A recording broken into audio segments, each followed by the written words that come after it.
You're all transfixed. She wrote that last night for you. And she's channeling her inner Irish Celtic and all the mysticism and the spirituality. And she was reflecting, because we're talking about the Sermon on the Mount for 5 weeks, on Jesus and who is Jesus. And I remember I was born and raised in unity, and I was very puzzled about Jesus. I didn't really understand him.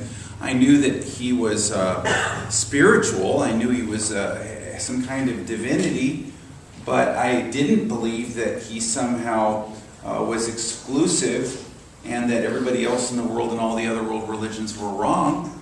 But then, who is Jesus and what is his role? Somebody asked me in a class recently, are Jesus and God separate? And my answer was, well, are you and God separate? And the answer is no. But then who is Jesus? Like a lens that the light of God shines through, that can be gathered and caught and experienced, so that when he said, when you see me, you've seen the Father, you look through a lens, you see the light. And a way of expressing and experiencing that God light that is so infinite and so vast and so abstract that it's almost impossible for us to grasp hold of, but there's Jesus. And Ernest Wilson, the Unity minister, said, I know that God is infinite, impersonal spirit, but sometimes I just need God with skin on.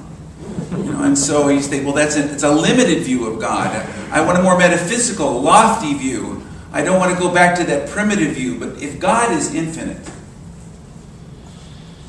then God can be experienced in an infinite number of ways, including a very childlike and direct way. When Jesus said, Our Father, who art in heaven, he didn't say it that way. He said, Abba, which was only used in this culture of baby talk for daddy. And he was talking about a simple, not a simplistic, but a simple heart experience. Richard Rogers, a Unity minister, said that he never understood Jesus at all. He was also raised in Unity. We are understanding things so abstractly. He didn't really grasp who Jesus was until he read the writings of Yogananda, who was a Hindu.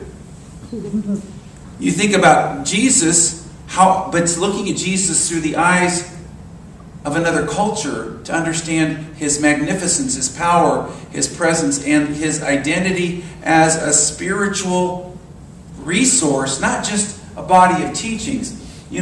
Jesus wasn't a Christian.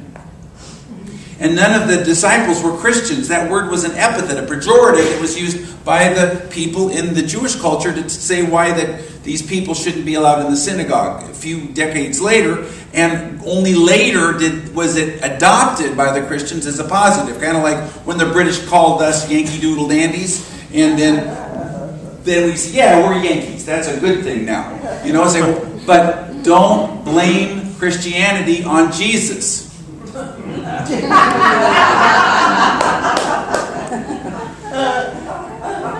They weren't here to set up something separate. They were here to fulfill and unite all, because the Christ, that universal spirit that Jesus evolved into the full awareness and consciousness of, that fourth dimensional reality, is a uniting reality. There's no separation in it. No separation in time. No separation in space. No separation at all. But then, what's Jesus and what's his Sermon on the Mount? Mahatma Gandhi said that there were the two greatest scriptures that he'd ever read were the Bhagavad Gita, which is the core scripture of Hinduism in the Upanishads, and the Sermon on the Mount. And he said when someone in South Africa gave him a copy of the Sermon on the Mount, he was so overwhelmed by it, the truth, and he knew nothing about Christianity.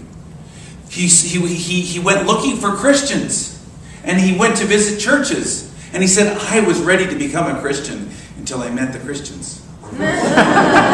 So he stayed a nominal Hindu, but when you walked into his ashram in India, the first thing you saw was a bigger than life-size portrait of Jesus with the words, He is our peace.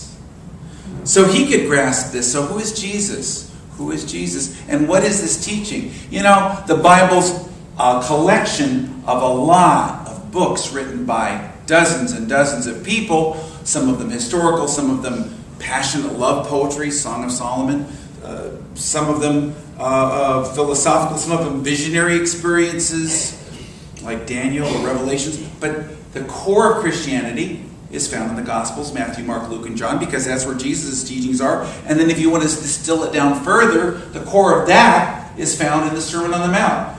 Gandhi said everything you ever need to know about spirituality is found in the Sermon on the Mount.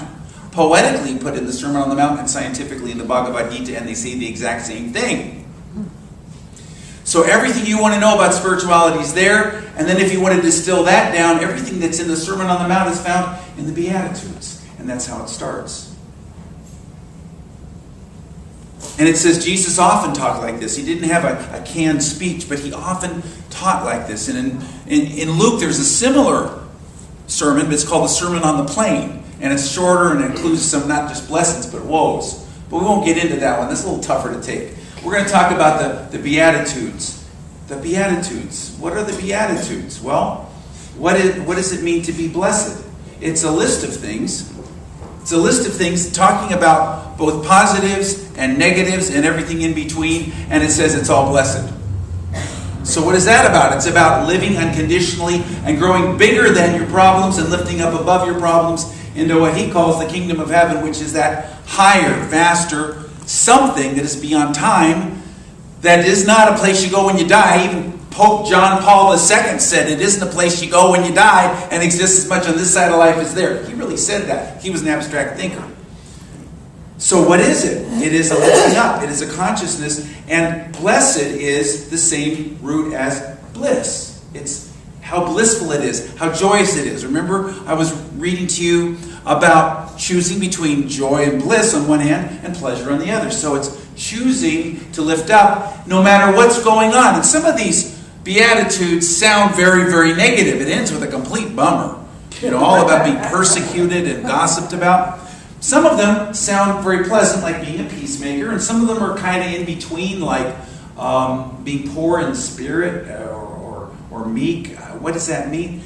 And he's basically saying that no matter what's going on in life, you can grow bigger than it. And that the you that you are, the I am that you are, is bigger than that. And I was just thinking about this. If you took a teaspoon of red dye, a red food coloring, and you put it in a little glass of water, what would happen? It would get real red, right? And then if you took that same teaspoon of red dye and you put it in a big lake, what would happen? It would just dilute itself. So the problem that you're dealing with is not the red dye, it's the vessel into which it's being put. In other words, are you growing bigger than, vaster than, more spacious than the problem? And that's what the Beatitudes are calling you to do and instructing you to do step by step by step. And this is what Gandhi was talking about. So what is this first one? Well, first of all, Jesus had a hard time with his disciples. I want to share this writing. This is a little known story about Jesus and the Beatitudes. Jesus took his disciples up on the mountain. They gathered around him and he taught them, saying, "Blessed are the poor in spirit. Blessed are those who mourn. Blessed are the meek. Blessed are those who hunger and thirst for righteousness. Blessed are the merciful. Blessed are the pure in heart. Blessed are the peacemakers. Blessed are those who are persecuted for righteousness' sake, for theirs is the kingdom of heaven." And Simon Peter asked him, "Are we supposed to know this?" And Andrew asked, "Do I have to write this down?" And James said, "Am I going to have a test on this?" And Philip said, "I don't have any paper." And Bartholomew said, "Do you have to turn this in?" And John said, "The other disciples didn't have to learn this." And Matthew said, "Can I go to the bathroom?" And Judas said, "What does this have to do with my real life?" And then one of the Pharisees that was present asked to see Jesus' lesson plan and inquired of Jesus, "What is your terminal objective? Have you completed a task analysis? And what about your diagnostic survey?" And Jesus wept.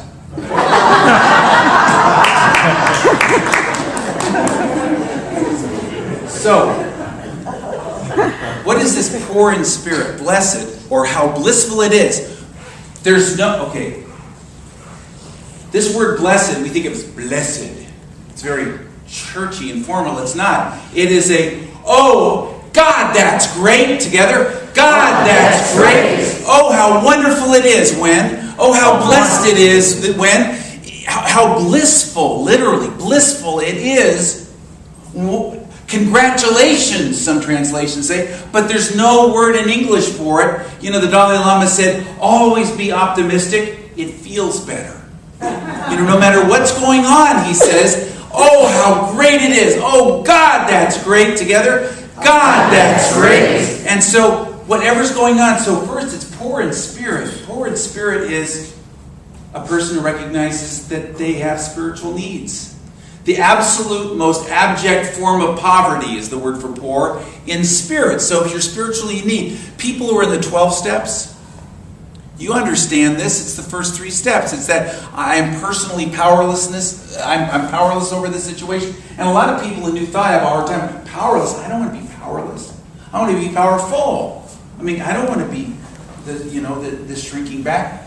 But Lynn just got a new car. And it is a beautiful, wonderful new car. It's and that Subaru will not drive her to Paris, France. She has to get into a jet to go to Paris, France. It's not putting down the car, it's a vehicle. It gets her around in a limited way. Your personal self can get you around and do certain things, but it is powerless spiritually to get you where you want to go spiritually ultimately. You have to plug into a jumbo jet to a higher consciousness. And so admitting your powerlessness over something is to understand that the only way I'm going to get this handled is to grow bigger than and rise up above it. Not a perfect analogy, but I hope it helps. Poor in spirit for what? Theirs is the kingdom of heaven. Heaven is what? That lifting up. Heave in heaven. Heaven meant sky, literally. It wasn't a place you go when you die. They understood it. They were mystics. They understood it's the now, present, moment experience of enlightenment where you grow vaster, more spacious, and higher than what it is that's there. And so you grow greater than, and then all the problems are handled in the context of spiritual growth. You recognize, I have a spiritual need here. And then, blessed are the ones who mourn, for they will be comforted. Mourn?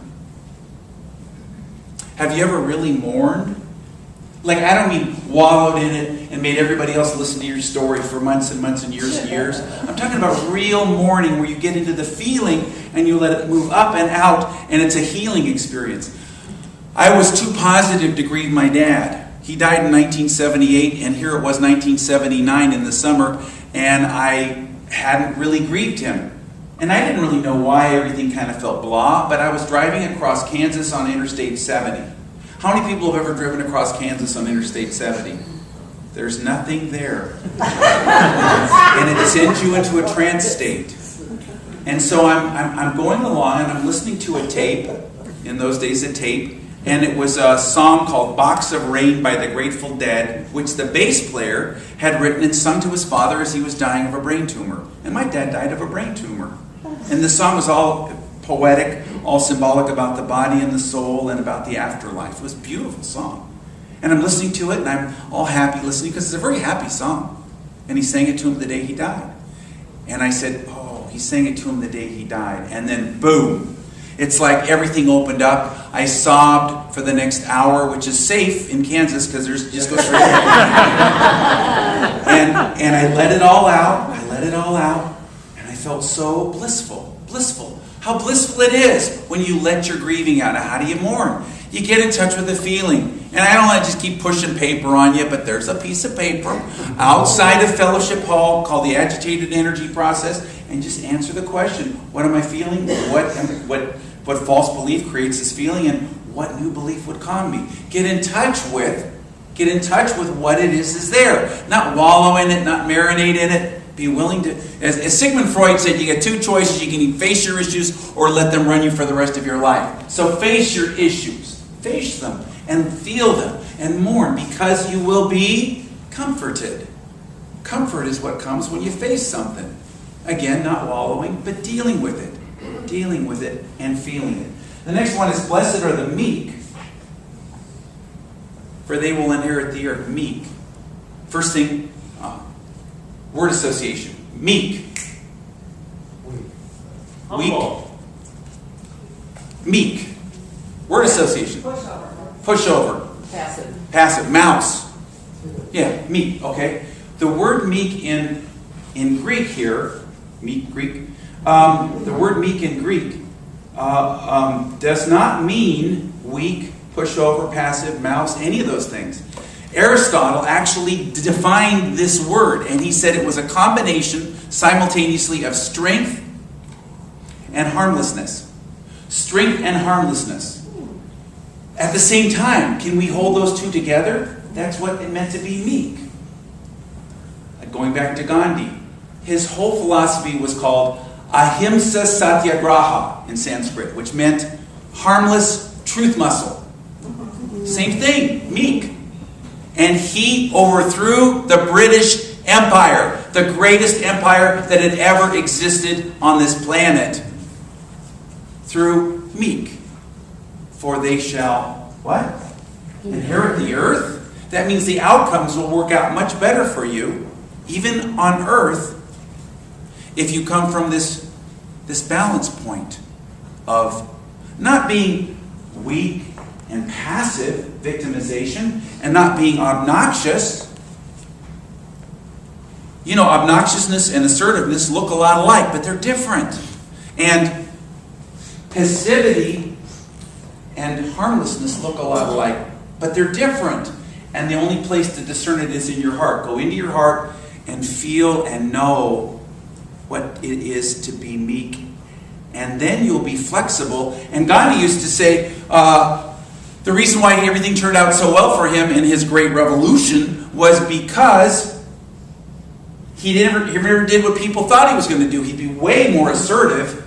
And then at other times, he would be way more yielding. He'd walk away from some fights and then he'd get into another thing and nobody could figure it out. It was harmlessness. Alice Bailey talked about harmlessness. She says, harmlessness does not come from a weak, sentimentally loving disposition which dislikes trouble so much because it upsets the settled harmony of life and leads to discomfort. It is not the harmlessness of an unevolved person who lacks enough power to do hurt or the equipment to do any damage. It's not a negatively sweet or kindly activity. It is a state of mind which in no way prevents firm or even drastic action. Harmlessness instead is a motive behind every action, a motive of goodwill. And it may lead to even disagreeable action and speech, but goodwill and harmlessness can only result in good. So how do you get? You have to get in touch with it. You have to get in touch with it, that the strength, the truth muscle, and the harmlessness are held together. So, blessed are the meek, for they shall inherit the earth. Blessed are the merciful, for they will be shown mercy. Mercy. Merciful. There's no word in English for this. The word merciful here, mercy, means to feel like you're in the skin of another person, see like you can look through their eyes, hear like you can listen through their ears.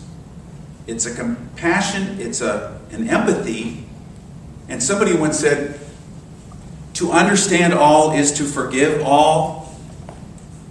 And I've shared the story of the time that I was resenting somebody. It had been a few years, maybe 3 years since this thing had happened, and I was very resentful of this person. And so I dutifully took out a journal and I was writing all my stuff, and I just got tired of it. And I just felt blocked, so I asked for help.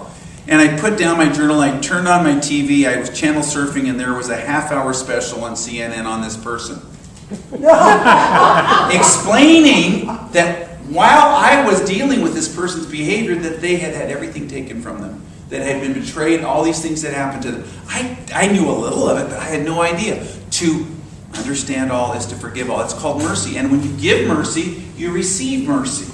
How many times have you had it in your life where you were guided, the measure that you use will be used with you? So you give some mercy. That doesn't mean that you excuse all people or justify their behavior. It just means that you let it go and you understand. It's merciful. And Jesus put it this way, forgive us our debts as we've forgiven our debtors, meaning that if we're willing to extend this to others, then we open ourselves up to receive, because life is a flow. Merciful, mercy. Blessed are the pure in heart, for they will see God. Pure.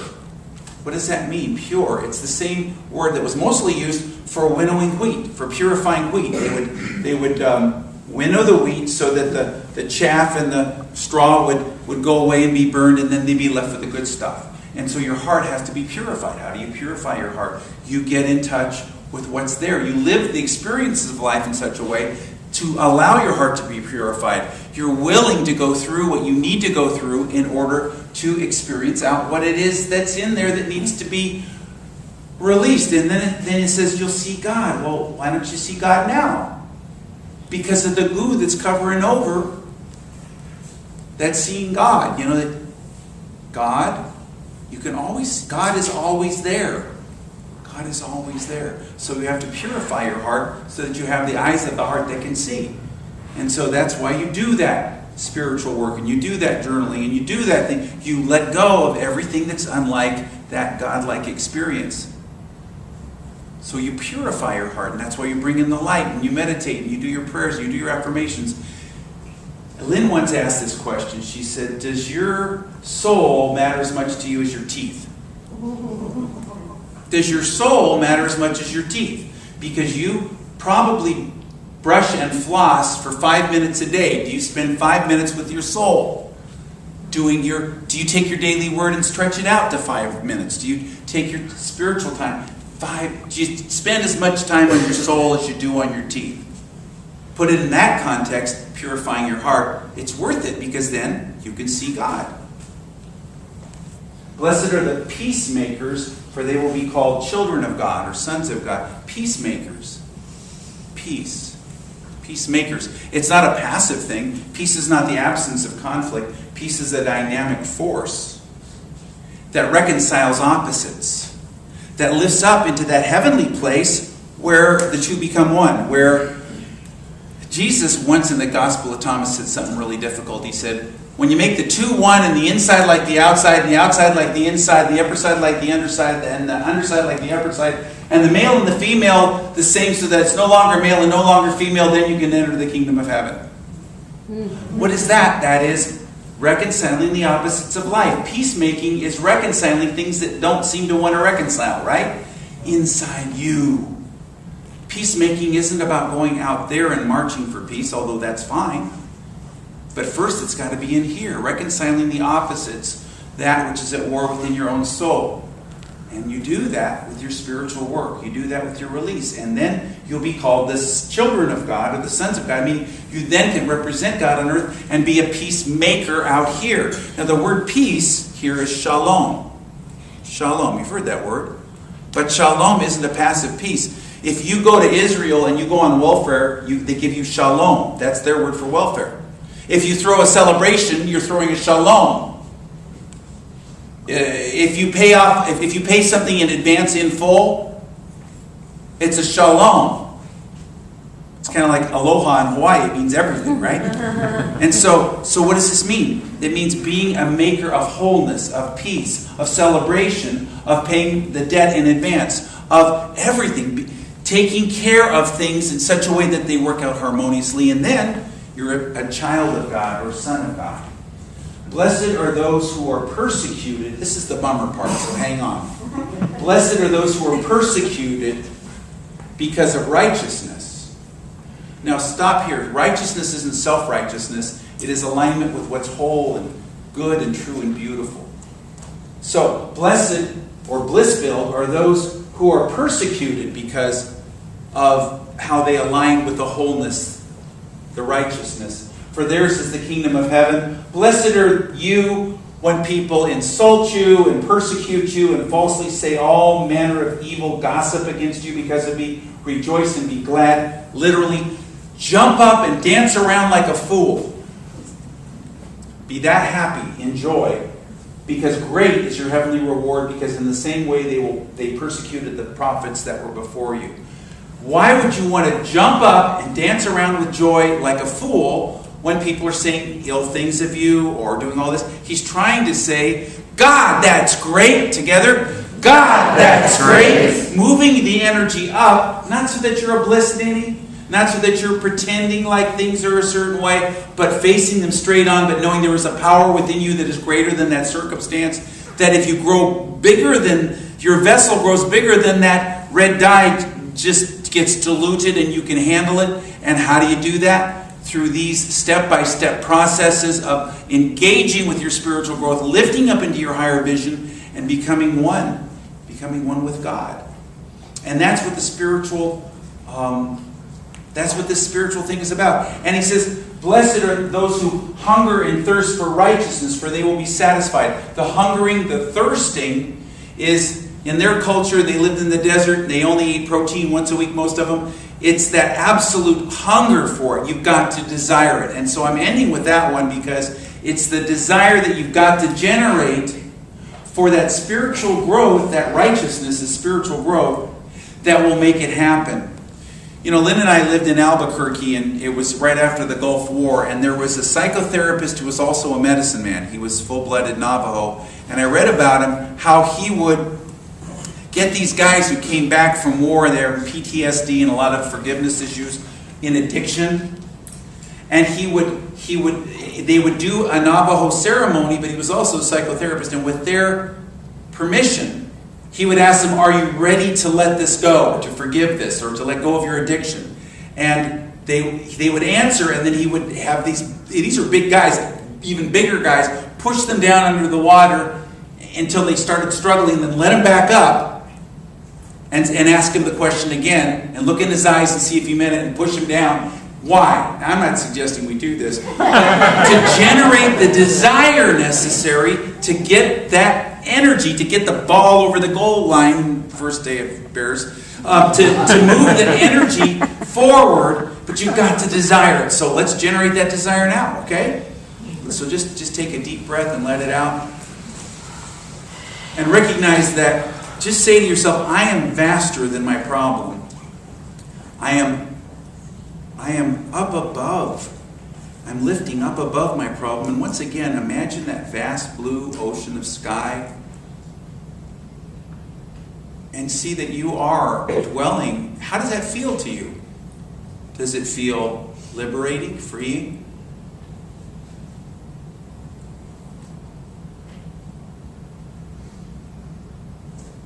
And recognize this is who you are, that problem is solvable in the context of who you are. I am the sky. I am the kingdom of heaven consciousness. And I desire to experience this. In the happy times, in the sad times, in the difficult times, in the fun times.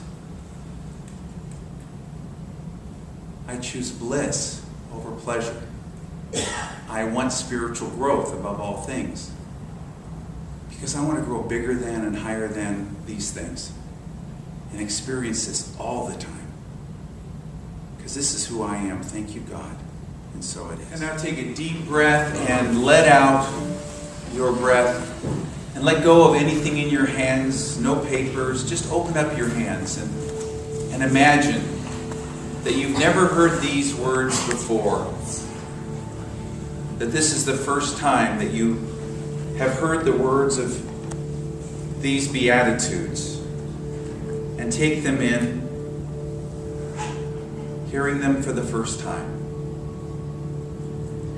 Now when Jesus saw all the crowds, he went up on a mountainside and he sat down. His disciples came and gathered around him, and he began to teach them as he often did, saying, "Blessed are the poor in spirit, for theirs is the kingdom of heaven. Blessed are the ones who mourn, for they will be comforted. Blessed are the meek, for they will inherit the earth. Blessed are those who hunger and thirst for righteousness, for they will be filled. Blessed are the merciful, for they will be shown mercy. Blessed are the pure in heart, for they will see God. Blessed are the peacemakers, for they will be called sons of God. Blessed are those who are persecuted because of righteousness, for theirs is the kingdom of heaven. Blessed are you when people insult you, persecute you, and falsely say all manner of evil gossip against you because of me. Rejoice, jump with joy, and dance around. Be glad, because great is your reward in heaven. For in the same way they persecuted the prophets that were before you. And where is heaven? It's in your heart, it's in your mind, but most of all, it's in your imagination. So lift up. Lift up.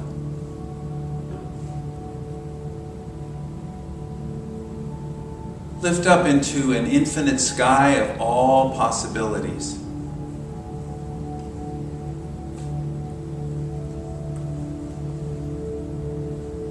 There's blue sky above you, below you, on either side.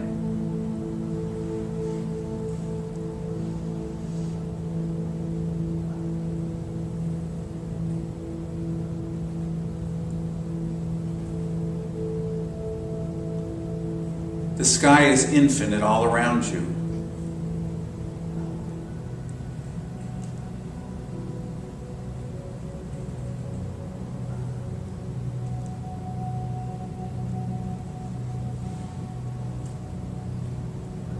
I am the vast blue ocean of sky. And whatever problems I seem to have, I've lifted up above them.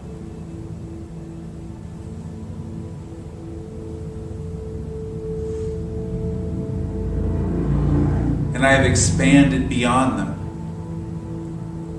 And above me, below me, all around me is infinite blue.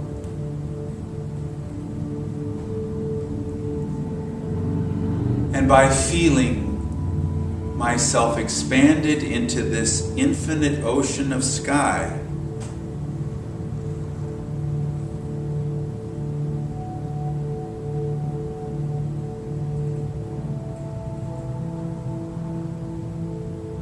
I grow lighter, stronger, faster, and greater than any circumstance in my life.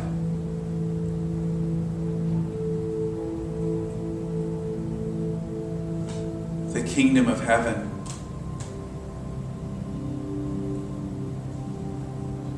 is the kingdom of infinite possibility, openness, and spaciousness.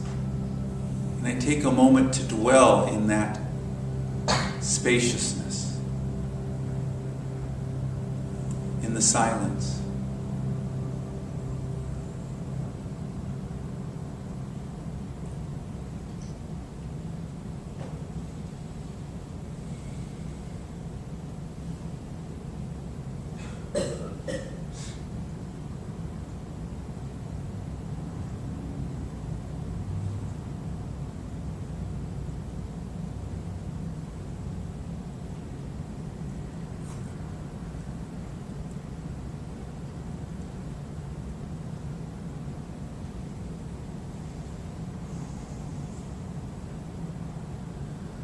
I am the infinite sky of all possibility. The I am that I am of me is this vast blue ocean of sky. And I dwell in this heavenly consciousness, in my imagination, yes, but in my heart, in my mind, where I have grown greater than, vaster than, wider than, and lifted up beyond all possibilities of problems into an infinite possibility.